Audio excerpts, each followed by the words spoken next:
कधीच नाही चुकणार तुमचे फेवरेट टीव्ही शोज झी5 सोबत, तेही एकदम फ्री। मारुती दादा, पारू,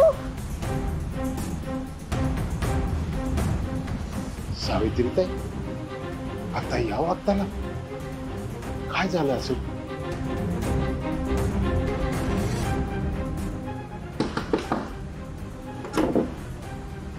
मारुती दादा, सावित्रीताई काय झालं? आदित्य बाबाला खूप त्रास होतो। श्रीकांत सरांनी पारूला ताबडतोब बोलवलं। पारू, तुला बंगल्यावर बोलवलंय, चल बरं।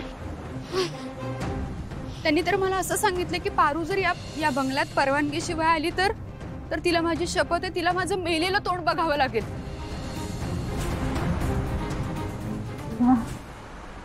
चल ना लवकर।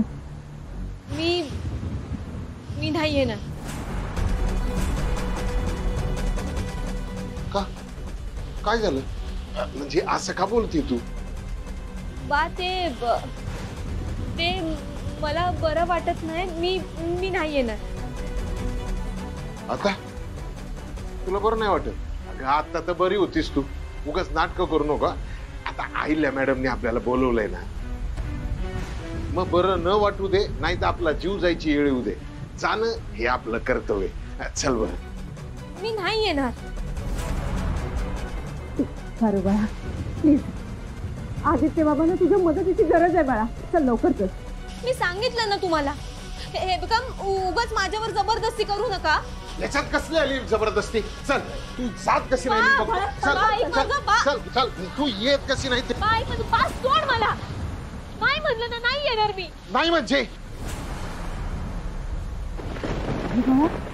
काय करतेस? असं नाहीयेस तू बाळा। हे बघा तुम्ही मला थोडस समजून घ्या। माझी बी काहीतरी अडचण आहे, तुम्ही समजून घ्या ना। अगं बाळा, काय अडचण आहे मला सांग ना, कुणी काय बोललंय का तुला? आणि बोलला असलं म्हणून काय झालं? आईला मॅडमनी बोलवलंय ना, कुणी काय बोललं असेल तर त्याचा विचारच करायचा नाही। चल।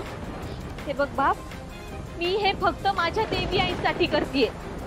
देवी आईनी कधी मला बोलवले आणि मी गेले नाही असं झालं आहे का? तेच म्हणतोय मी। आदित्य सरांना तिकडे त्रास होतोय आणि मी घरात शांत बसेन का? थोडासा विचार करा ना तुम्ही। अगं बाळा, आम्ही पण तुला तेच सांगतोय ना, तू ऐकत का नाहीयेस बाळा? हे बघ, तुझ्या देवी आईला ना तुझ्या मदतीची खूप गरज आहे बाळा। हवं तर तुला कामावर येऊ नकोस।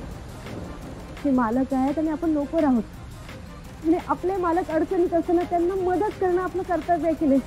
हो की नाही बाळा? चल बरं, चल बरं। पारू,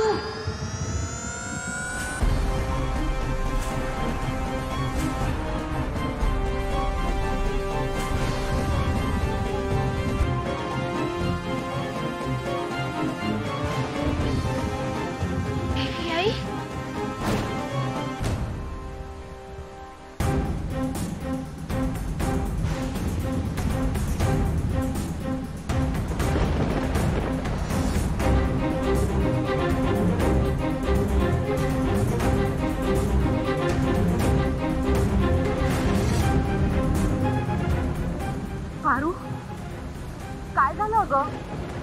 मी तुला बोलवायला आले आहे। मी नाही येऊ शकत।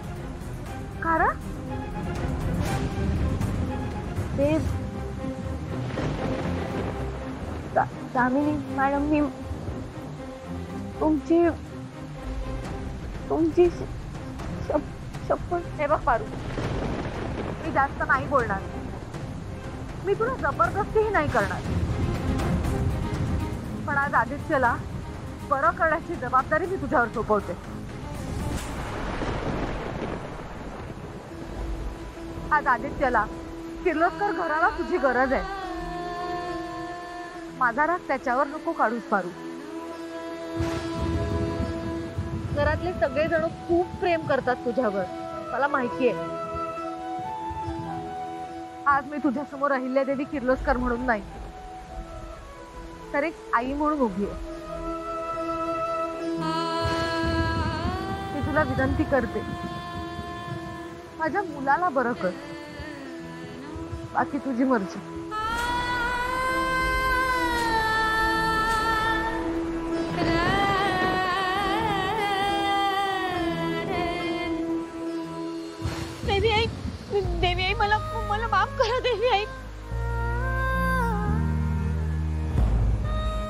आज माझ्या देवी आईंना माझ्यामुळे माझ्या समोर हात जोडायला लागले.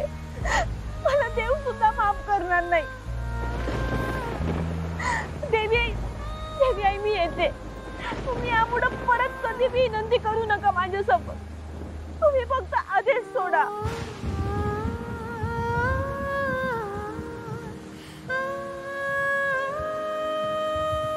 मी अहिल्यादेवी किर्लोस्कर तुला घरात जाण्याचा आदेश देते पारू.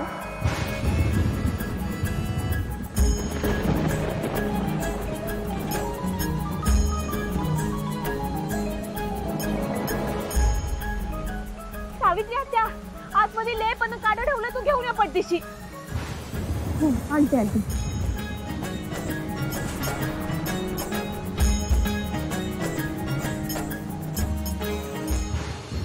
आई आली.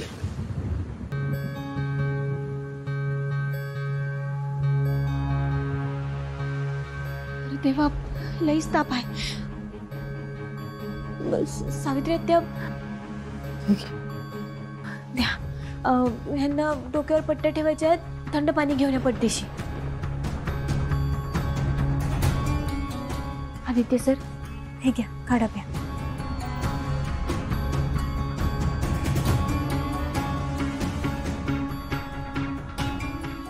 सावकाश सावकाश.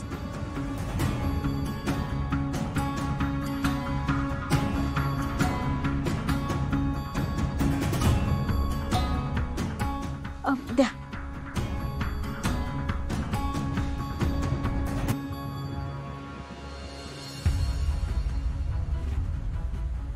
मारू बाळा.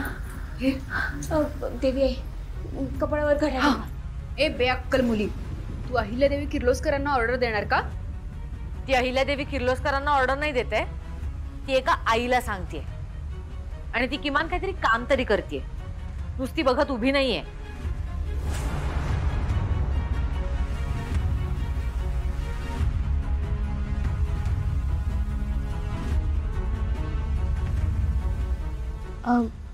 देवी आई, यो असा ताप शक्यतो येत नाही कधी.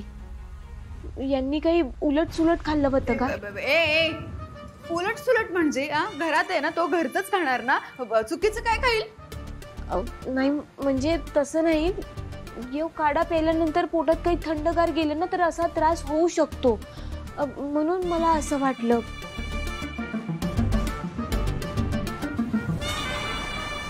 पण काय हरकत नाही, आदित्य सरांना लवकर बरं वाटल. देवी आई, यो काढा दर अर्ध्या तासांनी त्यांना द्यावा लागल. मी इथं थांबले तर चालेल का? झी5 ॲप डाउनलोड करा आणि पहा सर्व एपिसोड्स एकदम फ्री.